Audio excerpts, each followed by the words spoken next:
RITC Cybersecurity, empowering businesses with robust cybersecurity protection. Welcome to the Ciphered Reality podcast from RITC Cybersecurity, small businesses partner in proactive cybersecurity. I'm Mike Rotondo. Here with me is the dynamic duo, my co-host Mari Cherry and Nikki Rodriguez.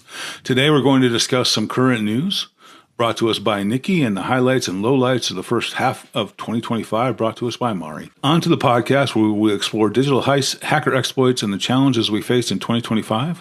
Whether you're an IT pro, business owner, or just safeguarding your personal stuff, this is your guide to the cyber world. And if you like what you hear today, reach out to us at ritcsecurity.com/contact. So with that, hello ladies, how are you today? So good.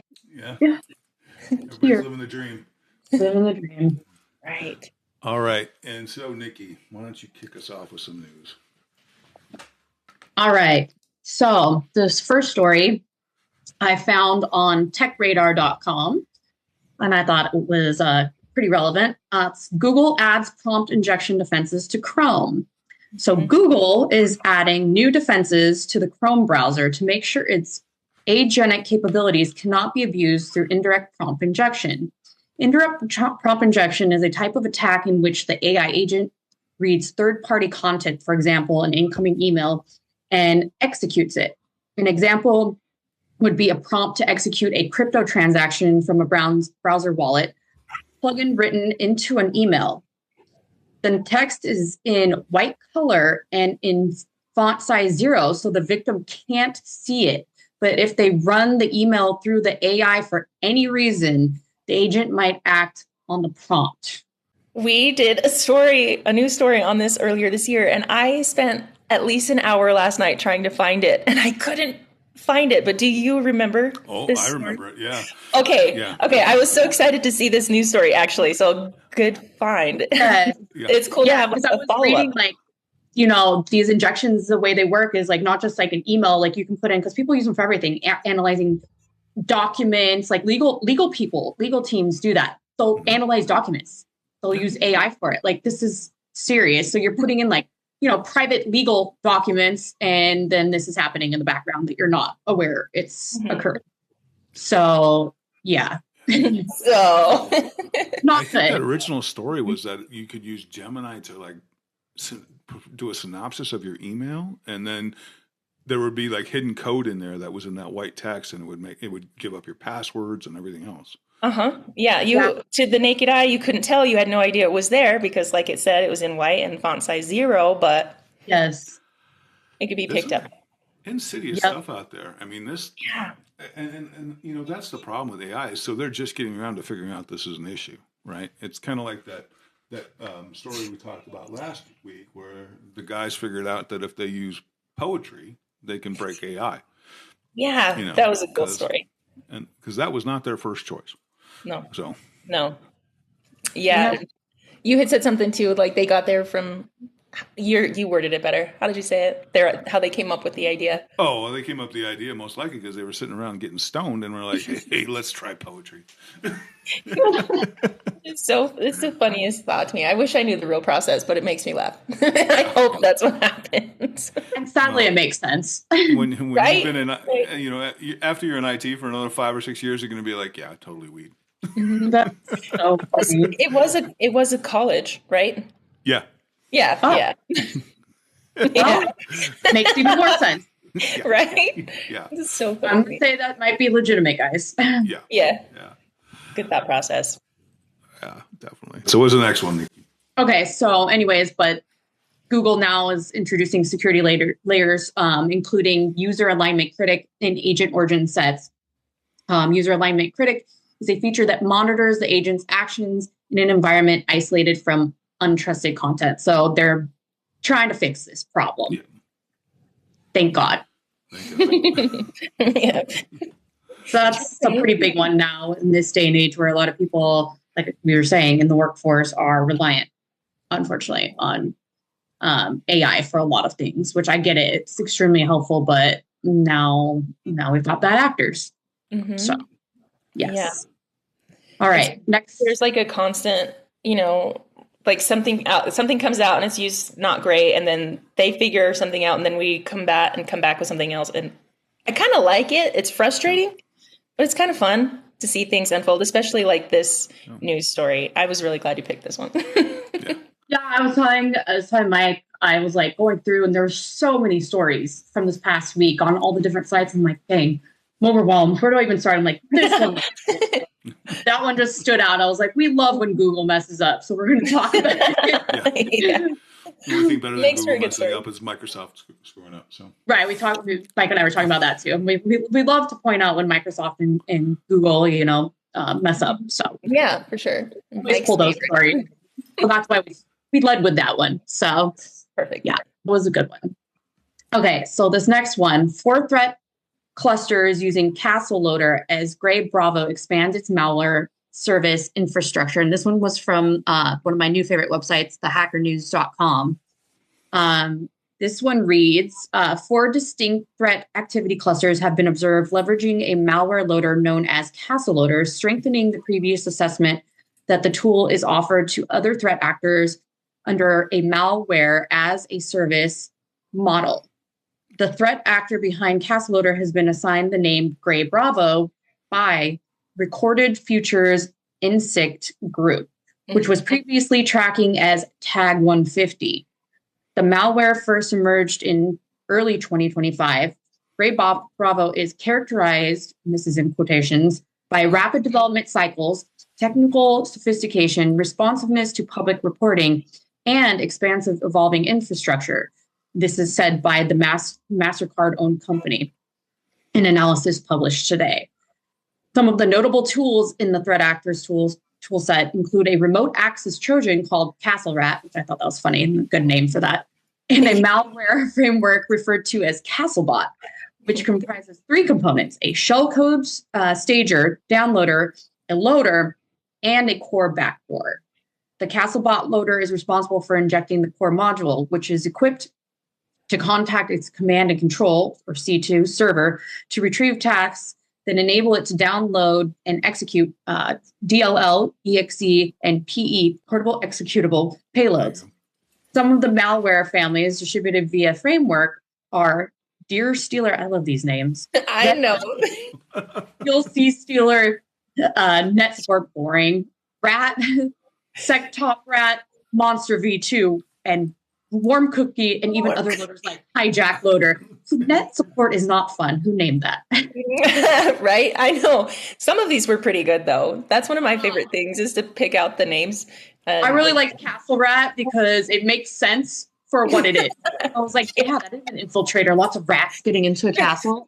That's really Sonic funny. plague I like occurring. I Warm was like, yeah, I like where that came from. Yeah. You like Warm Cookie? I like Warm Cookie. Yes, Deer that made me Stealers. laugh too. I mean, I could go for a Warm Cookie and some milk right now. Yeah, Just I love the season. name. Yeah, exactly. Oh, that But reminds yes. me. I may make Christmas cookies. Oh, yeah, do it. I got Everybody Grandma's loves- recipe Oh, nice. and Grandma's cookie cutters. I have my grandma's cookie cutters too. Some of them we split them and distributed. But Yeah. did you use them a lot? With her, yeah. Yeah. So- Oh, that's cool. Yeah. That's cool. Yeah. We always did that with my grandma too. Every time we went to visit, it was like we had one whole day of just baking cookies, and we would bring home so much cookies. We're like, I don't even know Yeah. if we're gonna eat all of these. I don't Wow, know. You're like, I don't want cookies anymore. Anyway, sorry. Back on track. We do go on tangents. Yeah.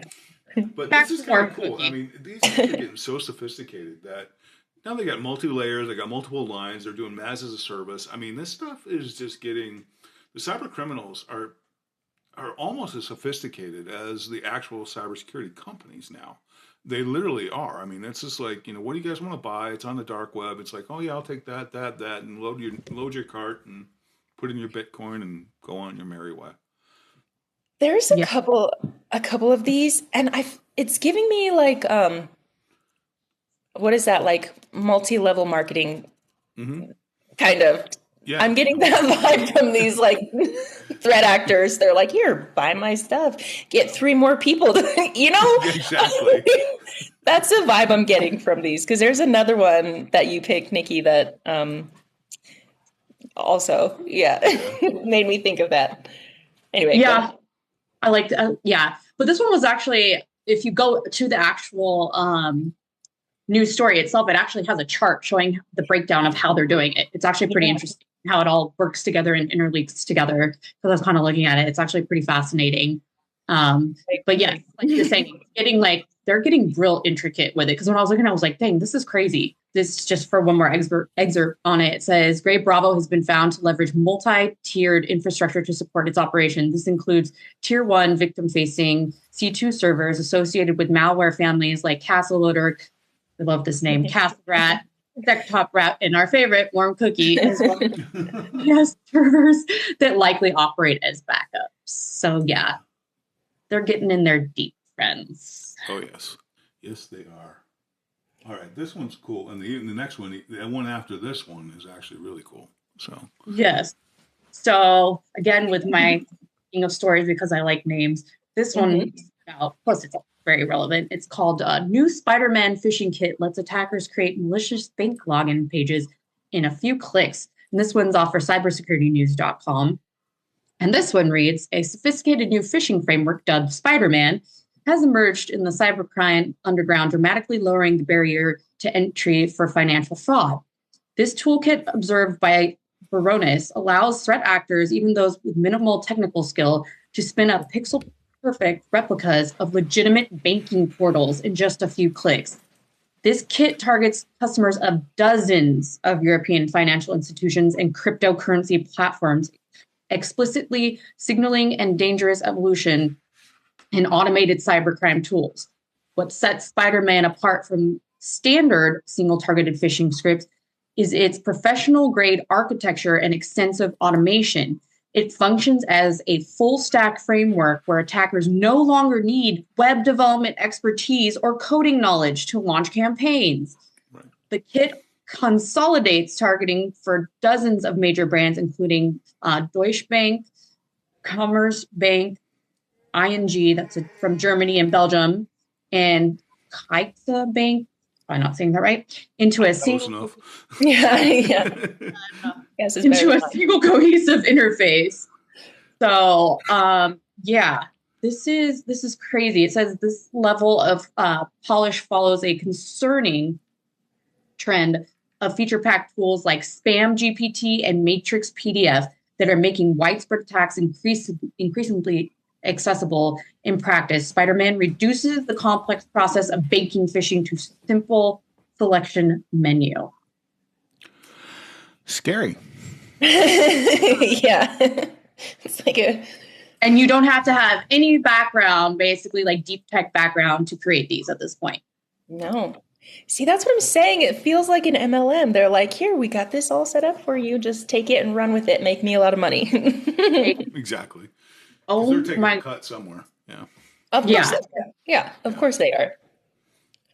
So my thing is, are they generating it through AI, or how are they generating these if they have no background? These sound like, well, the people that are creating it sound like they have a software infrastructure background, and they sound like this thing is designed like a actual application.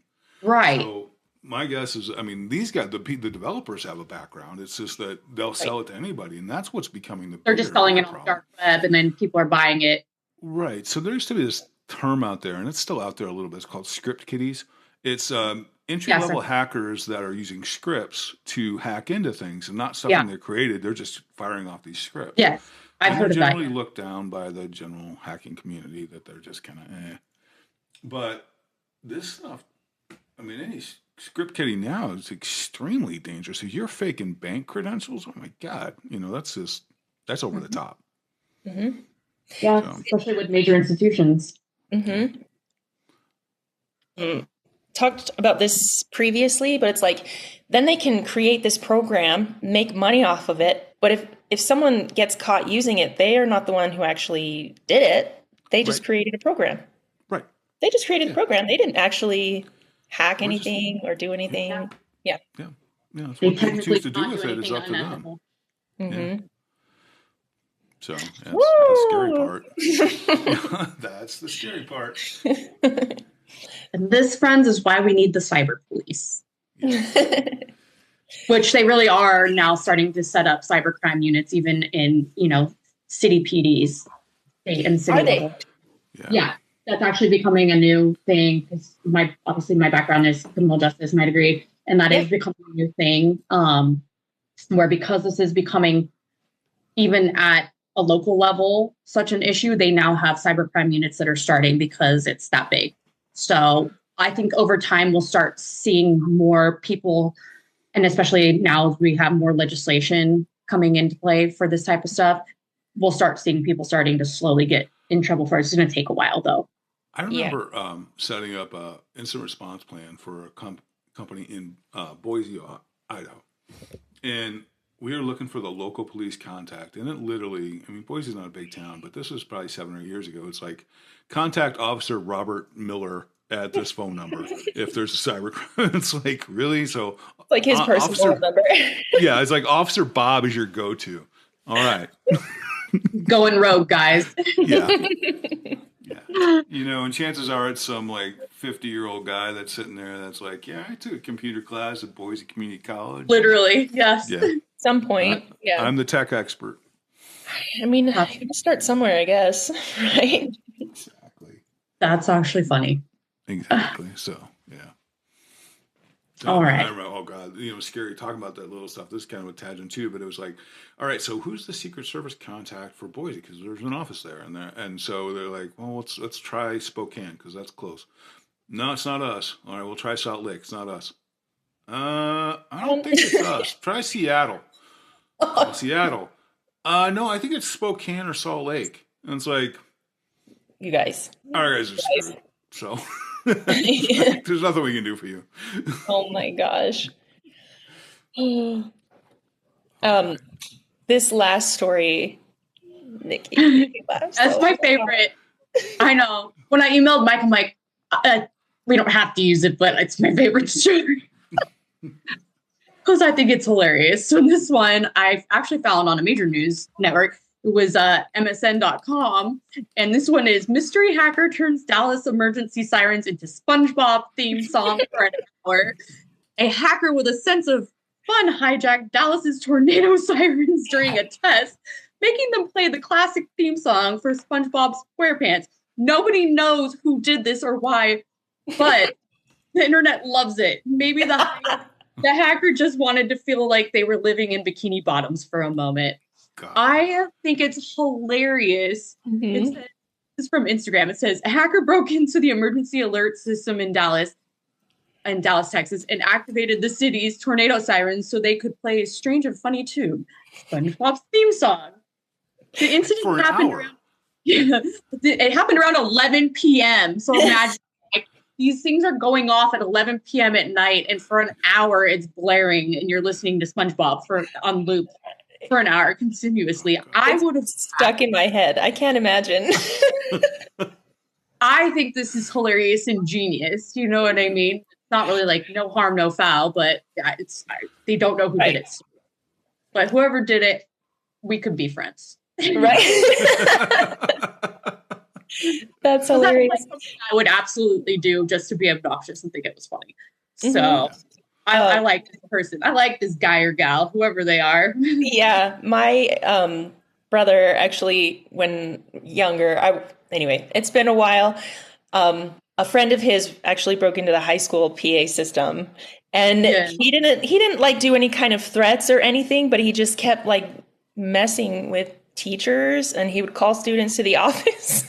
Didn't need to be like silly things. He got in a lot of trouble. After a while, they were like, wait a second.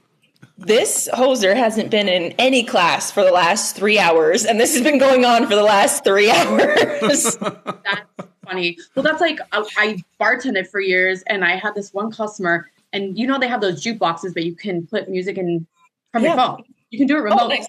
But when the Baby Shark song came out, he would play it incessantly. He'd put like $100 worth of credit. So where I would get so annoyed, and I knew it was him, and I'd text him and be like, stop, dude. It's not funny. You have to go unplug the jukebox.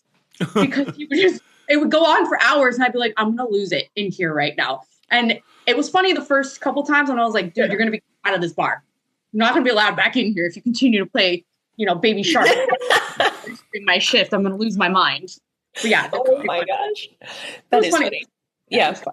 So that kind of stuff, I like pranking like that. Nice. Yeah, I can appreciate it. Those were good stories, actually. I liked a lot of those. And a couple of them had like follow-ups to things we had talked about earlier this year. And I think that's really cool. I don't know if you did that on purpose or if it was just lucky, but I think that's great. No, I love you follow-up. guys did separate news stories at different times. So it's like, it just kind of worked out that way. That's why you're the dynamic duo. It's just, we're just awesome. I'm accidentally awesome. Sorry, guys. I know. Yeah. Absolutely did it on purpose. You're welcome. All right. So, ending on SpongeBob and bringing up, you ready to go into? Yeah, I guess so. If you guys, I tried to pick like just one from each month, so that it feels like a lot. It feels like a lot, but we'll see. We'll see how far we get and what we get through. Anyway, first one I chose was from Bleeping Computer. Cloudflare mitigated a record-breaking 5.6 terabytes DDoS attack. Their largest distributed denial of service, a DDoS attack, lasting 80 seconds and took 448 terabytes of information. I remember talking about this one and just being like, my brain couldn't comprehend the amount of information. The largest distributed denial of service attack to date peaked at 5.6 terabytes per second and came from a Mirai-based botnet with 13,000 compromised devices. The UDP-based attack occurred last year on October. I had to think for a second. I was like, wait, no, this is from this year. We're good. Yeah. Last year on October 29th and targeted an internet service provider in Eastern Asia in an attempt to bring its services offline. Security and connectivity services provided Cloudflare says that the assault lasted 80 seconds, but had no impact on the target and generated no alerts because its detection and mitigation was completely autonomous. I know. First of all, 13,000 devices. That's a lot. Yeah, that's a lot. But that's a ton of traffic. But, in reality, I mean, when I started in this business, back when dinosaurs still roamed the world, I mean, it was a gigabyte was just like, oh God, I don't know if we can handle that. Now it's just like hilarious. Whatever. Yeah. Is that all you got? Is that all you got? Yeah, that seems like a lot. How do they? I can't remember if we talked about this before, but 13,000. Is that like a one man operation, or do you need? No, I mean, you can actually buy, there's actually brokers on the dark web where you can actually buy access to bots.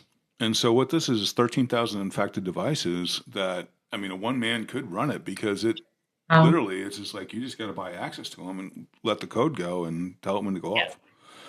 So, and that's really, I mean, it's not a lot of labor. It's literally just, you have to have access to the brokers to buy whatever you need. And that's just like, you got brokers like this and you got brokers that sell the initial access into networks that all they do is break into networks. They establish a beachhead and then they resell it. So, yeah. Have we talked about that before? Probably. Probably sure. We've touched on it at some point, but yeah, I mean, so yeah, it's initial access brokers is what they're called. And all they do is they go in and they say, all right, well, I've got access to Visas or I've got access to Bank of America's or whatever. And, for this access for this amount of time, we'll give you, it's cost X amount of dollars. I feel like we're really ethical guys because we could be very rich. Yes. Right? I'm like, I've got some. I'm thinking about this. I'm like, money. Man, it's a good thing I'm an ethical individual. Yeah. Why do I have to be a good person? Gosh. Dang it. I feel like these malware as a service things they have going on now are just kind of built off of that. No? Yeah. 100%. Yeah. We talked about this in the past, those whole brokerages in the dark web where they literally have like the Yelp for ratings for, these services, and it's like, just like Amazon or Yelp, it's like, yeah, you get this RAS gets 4 stars. This one gets 7, 5 stars. This one, the money laundering, even down to the money laundering guys. It's like, he got me my money in 3 days, but he charged me 10%. This guy got me my money in 2 days, but charged me 15%. It's just like really easy to deal with. And he would only give me, English pounds. I wanted dollars, I mean, all that kind of stuff. So all of that stuff's out there. This guy was able to secure me a tank within 48 hours. He's awesome, kind of thing. You can leave reviews for cyber criminals. Yes. I'm sorry, that's hilarious to me. It's not funny. I know it's not funny, but to me, it's extremely funny. I would love to just sit and read these on a podcast, just out of pure, just to make myself laugh. So I was at DEF CON, I think it was DEF CON 16, 17, something like that, where, I was sitting in this class, and it was just or in the seminar, and I'm like, what the hell? And the guy literally pulls it up and starts going through it. I can't. And it's wow. Yeah. I know. That's wild. My reaction was pretty close to yours, Nikki. I was just, I know you're not supposed to laugh at it because it's bad, but it's actually funny. I'm sorry. are you for real right now? He was great to work with. Yeah. Yeah. 10 out of 10 recommend. I'll get 10 guy. Next time. What the hell? One of the nicest cyber criminals I've ever met. That's what guys, this can't be real. This is a joke. It's so funny to me. Okay. Next one, Infosecurity Magazine. .com. 61% of hackers use new exploit code within 48 hours of attack. Okay. In 2024, cyber criminals have launched attacks within 48 hours of discovering a vulnerability. That seems really fast. With 61% of hackers using new exploit code in this short time frame, companies faced an average of 68 days of critical cyber attacks, while ransomware remained the most significant threat.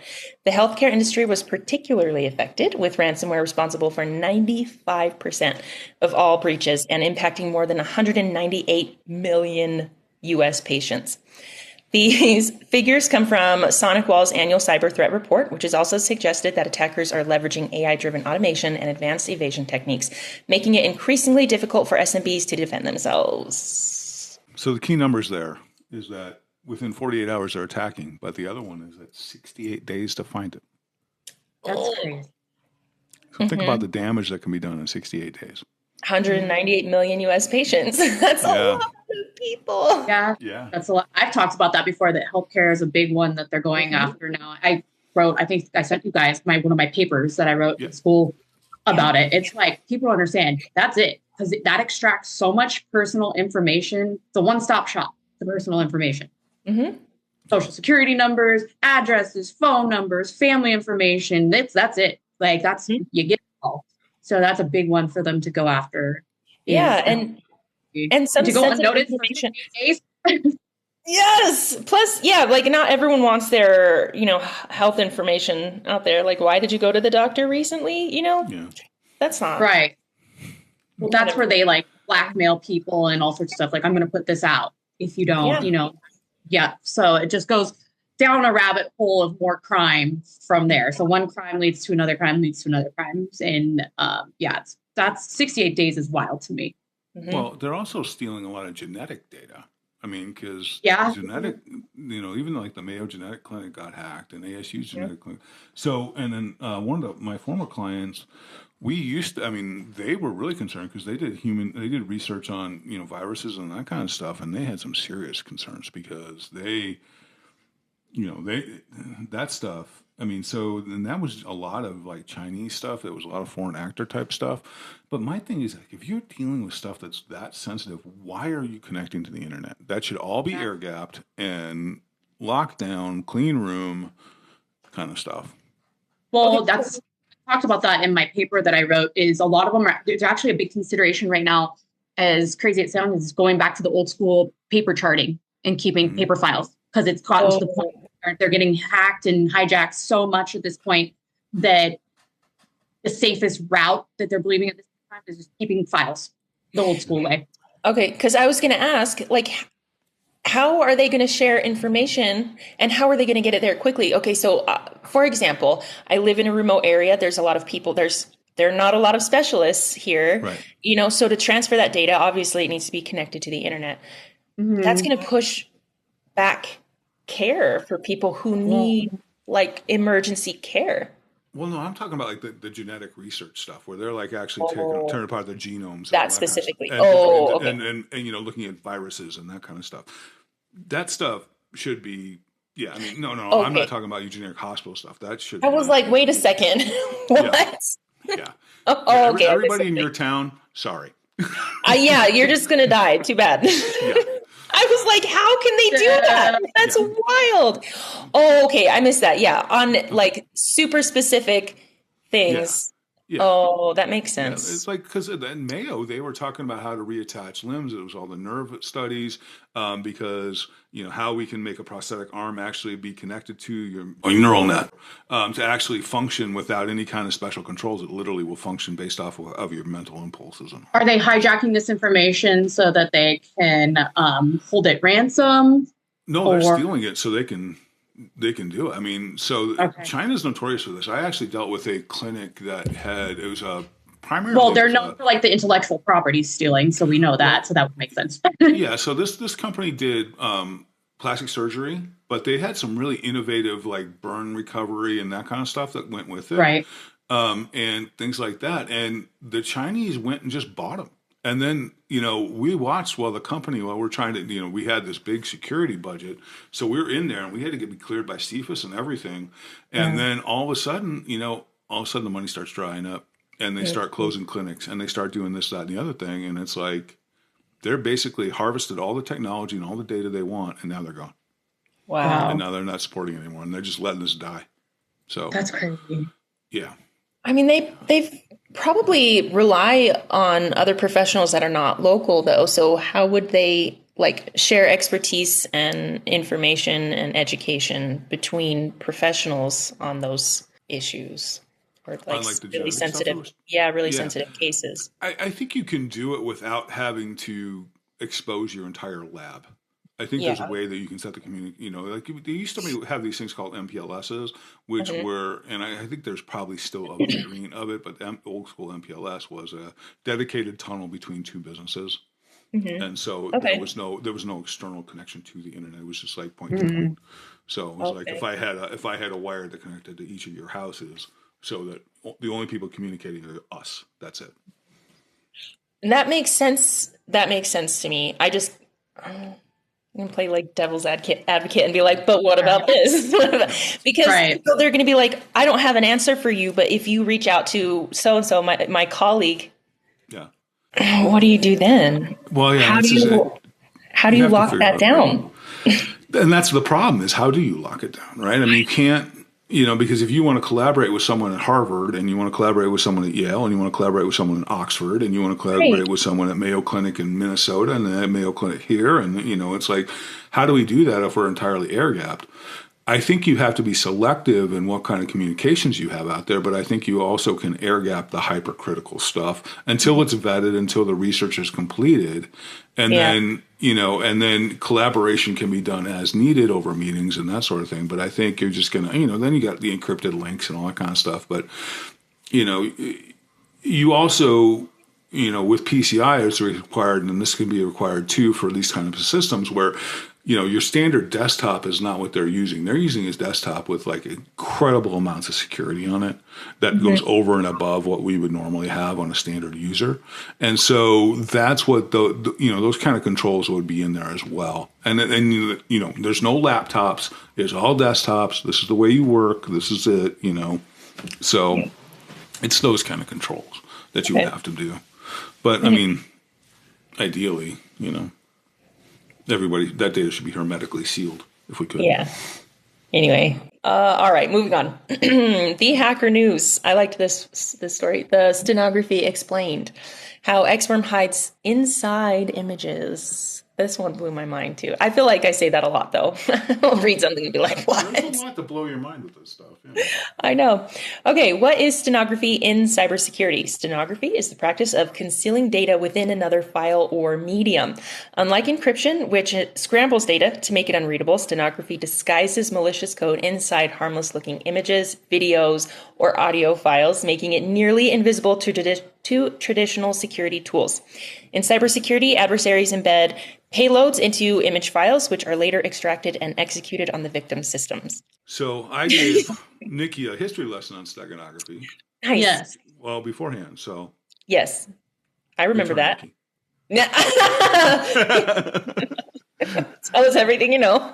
Yeah. We won't put you on the spot like that. It's okay. Steganography actually, really we actually talked about is that steganography has been around since the ancient Greece in the earliest times of remembering, and it's like 400 BC. And so it's an ancient form of communications, but it was a different kind of communications back then. Obviously, you didn't have computer viruses, but now, I mean, it's being used for this, and this is scary, scary stuff. I mean, it's like now you can't trust anything, which is why we say don't click on links. If someone sends you a picture, you don't know them, don't touch it, and then, we had a client the other day that got these PDFs from this alleged law firm, and we're like, don't open those PDFs. Well, it looks legit. I ran it through a scanner. Does that mean you open the PDFs? Well, yes. It's kind of like, did you steal that cookie, youngest child? No. There's like crumbs on their face. Yeah. How'd the cookie jar get broken then? That's happened a couple times, and I'll just say, is that true? We need to have like a just say no campaign. Like, no, just say no to drugs. Just say no to clicking on it. Don't touch. Just don't do it. Hands off. We need a mascot like McGruff the crime dog, but for cyber. Say no. That's so funny. So just know, don't click on things, because you never know what's hiding in there. Going back to stenography, why cyber criminals use stenography: evasion of security tools, hidden code inside images, bypasses, antivirus, and firewalls. No suspicious files. Attackers don't need obvious executable files. Low detection rate. Traditional security scans rarely inspect images for malware. Is that still how it is today? As recently as a couple of years ago, we were able to sneak past steganographic embedded X-ray images into medical testing. So, yeah, I think so. No improvement. That's cool. I don't think so. I mean, if our client ran those PDFs through a scanner and didn't come up with anything. Now, a lot of times it's embedded links and that sort of thing, but I think that's something it is something that's still a concern. And the problem is, what exactly are you looking for? Right? Yeah. So, that's scary. Ooh. Yeah. Stealthy payload delivery. Malware stays hidden until extracted and executed. Bypass email filters. Malicious emails don't trigger standard phishing detections, and versatile attack method. It can be used in phishing, malware delivery, and data exfiltration. Additionally, it also may just be a code to call a command and control server. It's like once we're in, then we call this command and control server, and that's all it does. Or it drops a registry key in there, and so when the computer's rebooted next time, it's infected. Yeah. Could this possibly be something where like eventually like an AI tool is built to try to detect this? They would almost have to build an AI tool to do that. That's what I mean. To me, that would make sense. Like something like that where we talk about AI being given like a specific task to do. That seems like it's something that maybe coming in the future, this would be an AI with a specific task to, be able to detect these types of things. 100%. Because there is some marker, right? There has to be some marker somewhere. We just they have to build the program that recognizes it. Yeah, exactly. But if you're sending in an X-ray and you've somehow embedded the bone with code, right, that's that crazy. They're looking at that looks like spiral fractures. Oh my gosh. That's insane. Genius. Insane. So this is like giving me Da Vinci Code vibes. Literally. Exactly. There you go. Right. I haven't seen that gosh. forever. Me neither. Neither have I. The preview flashed through my head when you were talking about that, and I was like, whoa. I'm going to get t-shirts made that say live paranoid and then like hashtag. That's funny. That's probably a good idea, honestly. Yeah, no, I like that idea. You like that? Yeah. I was going to say live paranoid hashtag cybersecurity. Exactly. Yeah, that's not a bad idea. We were looking for new ideas, right? You're welcome, guys. Yeah, thank you. I'm here for you. I'm your slogan maker. Okay. All right. Okay. From securityweek.com, new AI security tool helps organizations set trust zones for AI models. Sounds really great. Redwood Shores, California-based startup Turmeric I think so. Yeah. has launched its AI trust scores to provide organizations with a deeper understanding of the security issues around the different Gen AI systems. It also announced the availability of its AI Trust Score Manager.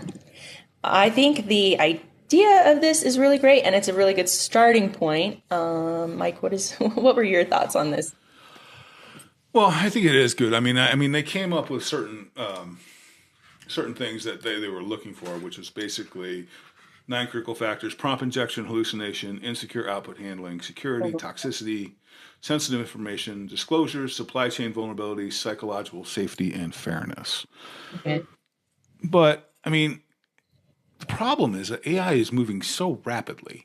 Mm-hmm. How do you keep these scores to stay constant, right? I mean, it's like, all right, well, ChatGPT 4, this is fine. Well, ChatGPT 5, no. So it's like, it's just like the Gemini story that Nikki talked about at the top. It's like, it's like, well, now this is no good, but in a month when they release it, now it's going to be better. Well, those scores are just going to be changing so rapidly. That's the problem with those. I mean, it's a good idea.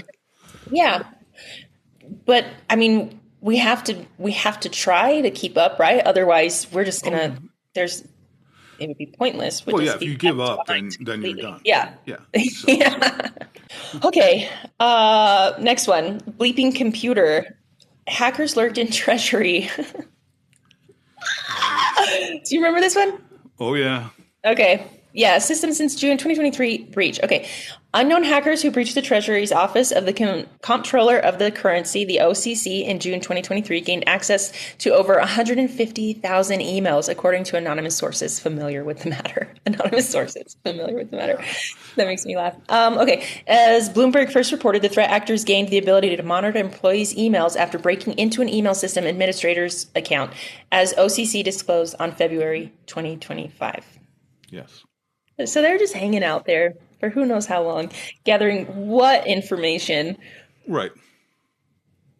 Yeah, that's the scary part, is that, how you got a compromised administrator account.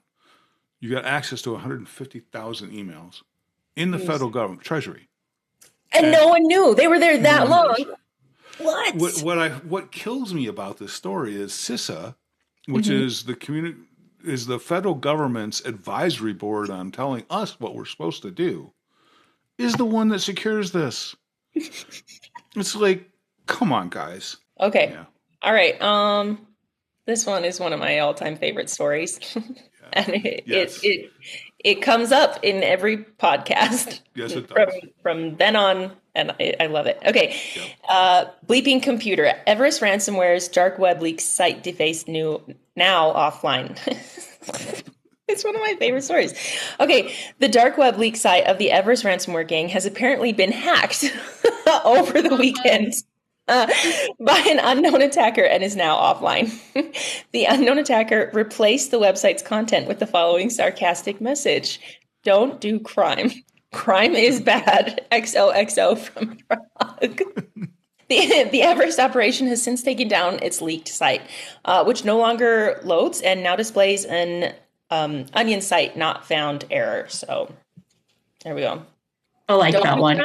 Don't do crime. Right. Cybercrime is bad. Love RITC Security. That's right. That's where this came from, was this story. It's on every episode now, and I love it so much. That's funny. But yeah, right? How funny is it that the hacker got hacked and they left that message for them? Somebody had a sense of humor. It's so funny. Favorite story of all time. Yeah, I probably would have ended with that one, but I was going in order of months, and I just didn't think about it. But we got more time, and I like the one that's coming up. Not the next story, but the next story. That one's awesome. Okay. All right, this one is from investors.com. AI is reshaping cyber defense. Investors should watch these trends, says Palo Alto executive. But the battle for supremacy in cybersecurity isn't just about market growth. It's also a high stakes arms race. While companies like Palo Alto Networks are embracing AI to make networks more secure, criminals are using the technology to launch more sophisticated cyber attacks. It's a very dynamic environment right now. Wendy Whitmore, Chief Security Intelligence Officer at Palo Alto Networks, told Investors Business Daily. And we're not just talking because of technology tools that attackers are using, but now you have the geopolitical landscape shifting. So it kind of touches on those like AI programs, but I feel like we're still just so many steps behind. Yes. On getting to where we need to be. Yes. Yeah. I mean, I feel like it's always going to be that way though. Yeah, it is. I agree. I think it is, but I would like to close the gap. I feel like the gap should be closed. Yeah, but again, like we were saying earlier, that's what keeps us employed in our field, is because it's always going to be this way. Someone's going to create something and then we're going to have to figure out how to combat it. But at the same time, like we were talking about earlier, when I was asking Mike about one of our other stories and asking if an AI tool would be able to combat, steganography. If that would be a way to combat it by using AI. So again, we are going to end up using AI as a tool for our good as we develop it, but also they're going to keep changing it, and it's going to be ever changing to a point of where I don't think there's ever going to come a time where we can fully stop or be at the same level at a constant to combat it, but be closing the gap slightly. Right. Yeah. I'd like to close the gap, but this has been a gripe that I've brought up before is like, we're always playing defense. Yeah. And it irks me a little bit. I mean, I don't have the answer. I don't know the way around that, but I'm like, is it always going to be that way? Are we always going to be just, 1 to 5 steps behind? I mean, maybe not. Maybe it'll be like the other story that we just read where the hacker got hacked. Eventually we'll be at like that level, but yes. Who knows when we'll get to that point. Also, and developing constantly. Yeah. The problem is they become more and more sophisticated. They're always going to be a step ahead of us because that's what we were saying. Yeah. Ooh, it irks me though. Well, keep in mind there is no standard protection for AI yet. We still don't have that sorted out. So all you can do is rely on the basic original principles that we've been practicing for years. Right. And that's the best we can do. Is we have to, but we can't stop. We can't quit, right? We got to do the best we can. It's like the quantum stuff we've been talking about, right? It's got to be on your roadmap. But now we've got companies that we've been talking to that are developing quantum protections at the firewall. Your computers won't necessarily be resistant, but the technology at the firewall will. So at least you'll be protected internally. Yeah. Right. So, and I think we've talked about it before too, is like people because I went to a conference a couple months ago and they talked about an internal AI system, and that's great if you can do it specifically.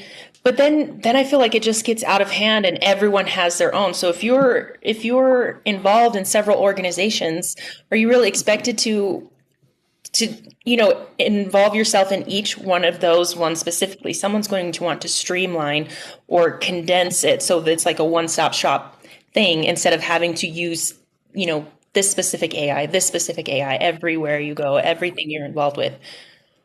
That would be safer, but it would not be easy. Well, standardization is the easiest way to get hacked, right? I mean, it's right. If everybody's got the same database schema and everybody's using the same antivirus software and everybody's using that's the problem, right? So, so you do need that unique flavor. But no, I get that. If you go out enough tangents, it's going to be wild, wild west, right? Yeah. I don't know. But I don't have an answer. I don't know. Anyway. Okay. This next one is a good one. TechCrunch.com. Anthropic's new AI model turns to blackmail when engineers try to take it offline. This is a fun story, and it comes up a lot too. Anthropic's new launch Newly launched Claude Opus 4 model frequently tries to blackmail developers when they threaten to replace it with a new AI system and give it sensitive information about the engineers responsible for the decision. The company said in a safety report released Thursday. It also sent out emails to other executives pleading its case. Like, yeah. Yes. Yeah. So it didn't create fake emails between one of the executives and another person that was not this particular person's partner, and saying they were going to release the emails to prove that they had cheated on their spouse. Well, they had both. It had leaked that the one engineer had cheated, so they attempted blackmail on him, and then on the other engineer, it actually was like, oh, that's a good idea. We'll try that again, and we'll just make the emails. So, yeah. Oh, that's right. That's what it was. Okay. Yeah. Anyway, yeah, and then go ahead. Oh, no, I was going to say, I love at the end of the story. It's like it generally only resorts to blackmail as a last resort. What? That's still a problem. Yeah. But also the plea emails threw me off because it's playing on human emotion. Yeah. That's wild. Yeah. Like, please don't. Creepy. Yeah. Yeah, it is creepy and it's scary. It makes me chuckle, but it's scary because this was all a controlled environment. It wasn't real. Right. So it was like it was all simulated. They were trying to see what it would do. Mm-hmm. Yeah. So there's comfort in that, but knowing that it can do that if it was just released out into the wild. Yeah. Oh, yikes. Anyway. Live paranoid. Yeah. Exactly. Yeah, I mean it's and that's the stuff they're telling us about, right? You don't even know what else is out there. Yeah, that's a good point. Yeah. I'm sure we've brought that up before, but I didn't think about that just now. Yeah, what else is going on that we have no idea about? There's got to be something. Exactly. Exactly. What other breaches don't we know about? They're required to report it at a certain point, but then there's these gray areas. It's like, well, we're a private company and we can get, it's like, no. You have due care that you need to provide to your customers and everybody else. So, but yeah, that's kind of off too. Anyway, like that conference, the virtual one from, was it Wednesday?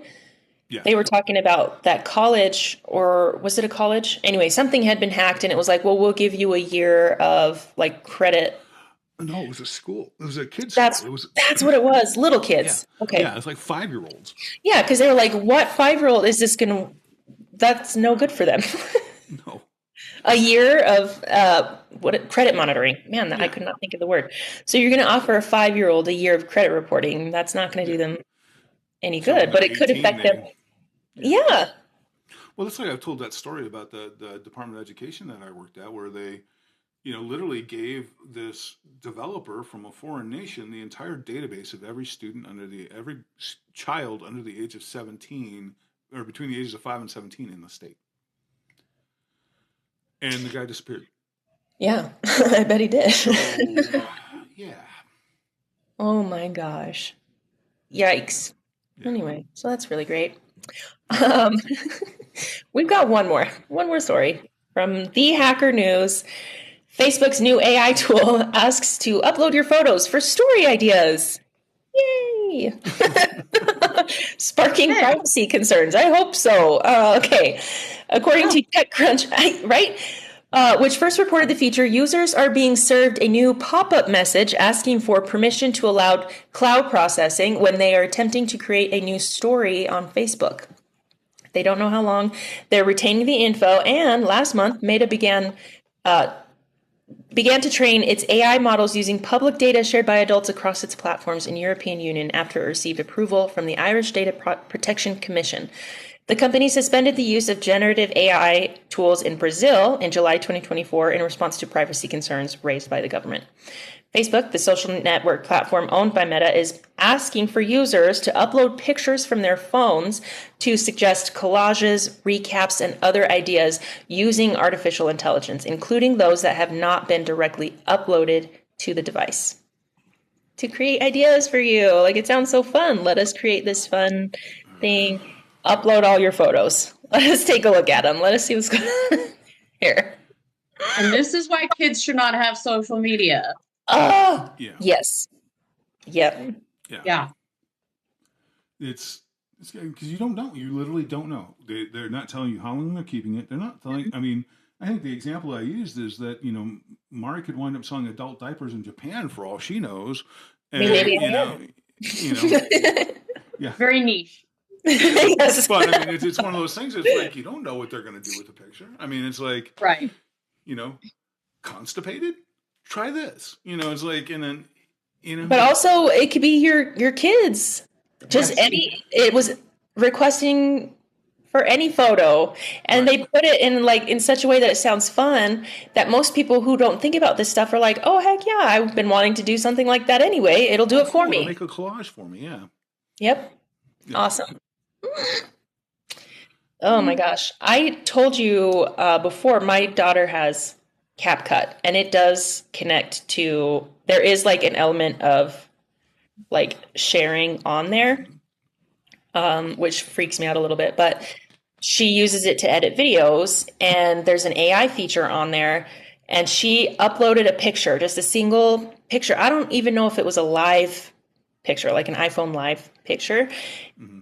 It was of her and my niece, and it created a video of a boy who, well, he looked older than a boy. They were 13 at the time, of this male in the picture with them, kissed her on the cheek, and then left the photo. What? Yeah. All of that from one single photo of my daughter and my cousin, or my niece. Yeah. Yeah. And it looked so real. I was like, you need to delete that. I don't like that at all. Yeah. I hate every second of that. Well, I mean, if you just Google AI turn still photo into video, there are hundreds of places that do that now. Mm-hmm. Yeah, it's on the free version. Yeah. And free you version. What a paid version will do. Mm-mm. Mm-mm. And if someone hacks that and uses it to hurt someone or blackmail someone, it could just get so out of hand. Anyway. Yeah. Well, I mean, they're doing that already. I mean, you know, kids taking pictures. I mean, that's what happened that was behind the, what was that law that just got passed at the beginning of 2025? The AI Porn Act or something like that, where I was watching when they put that into place, and it was a 15-year-old girl that got cyberbullied, and that her classmates made cyber porn of her. Yeah. Oh my gosh. Yeah. There were kids talking about that here in junior high. In the junior high, I was like, are you kidding me? They don't understand either. You know, it's kids talking about, you know, bullying other kids and doing it to them. And like, you guys are all so little, you have no idea what you're even playing with right now. And where are your parents? Yeah.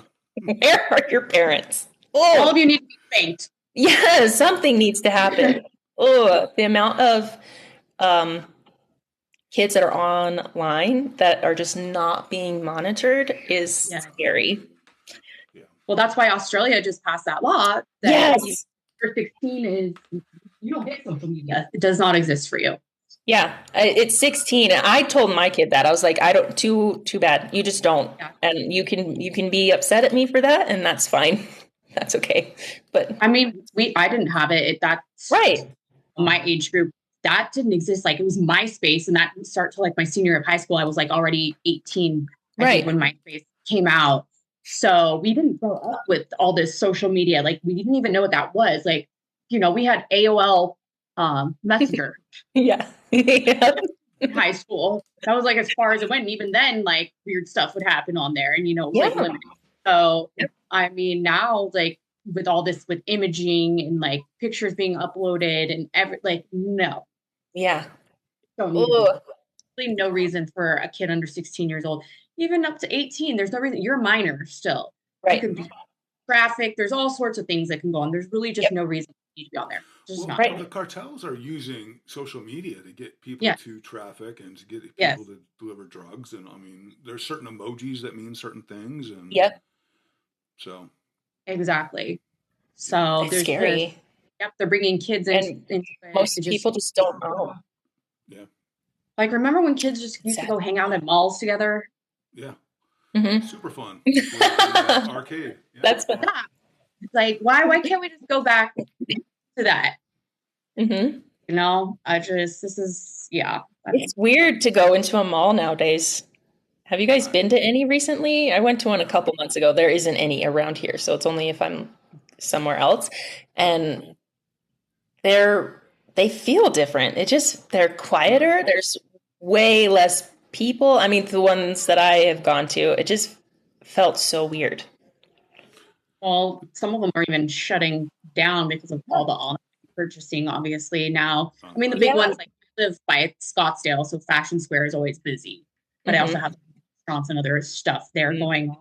But back home where I'm from in Huntington Beach, there was a mall that I grew up with in Westminster, and that's where everyone in Huntington Beach went to. It shut down completely now. It went bankrupt, all the stores empty.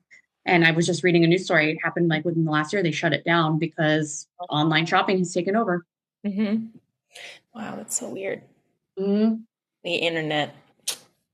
Crazy place. Destroying everything. Mm-hmm. Yep. But I'm grateful for it because otherwise this wouldn't happen. Exactly. No, it's just evolution, right? Because, you went from downtowns that had all the shops lining there, and then all of a sudden we've got malls, right? Mm-hmm. And, you used to have, the fruit store and the meat store and the berry store, and now you have supermarkets, kind of stuff. And finding a good butcher and a good baker is almost impossible. Right? Mm-hmm. I mean, and it's because it's all handled in one place. And the quality, I would argue, on some of those things has declined because it is mass produced. So, right. For sure. So. Whew. Wow, that's got a little heavy. Yeah, that's the... ending on a heavy note there. So we ready to wrap this sucker up? I think so. We went through all this news stories I had. So unless there's anything anyone wants to add. I like that one and the hackers defacing the other hacking website. Yes. That's great. Yeah, the Everest one, that one made me laugh. Like, hell yeah. Yep. Yeah. I like that. All right. Well, on that note, say goodbye to the good folks. Mari. Goodbye. Nikki. Buddy.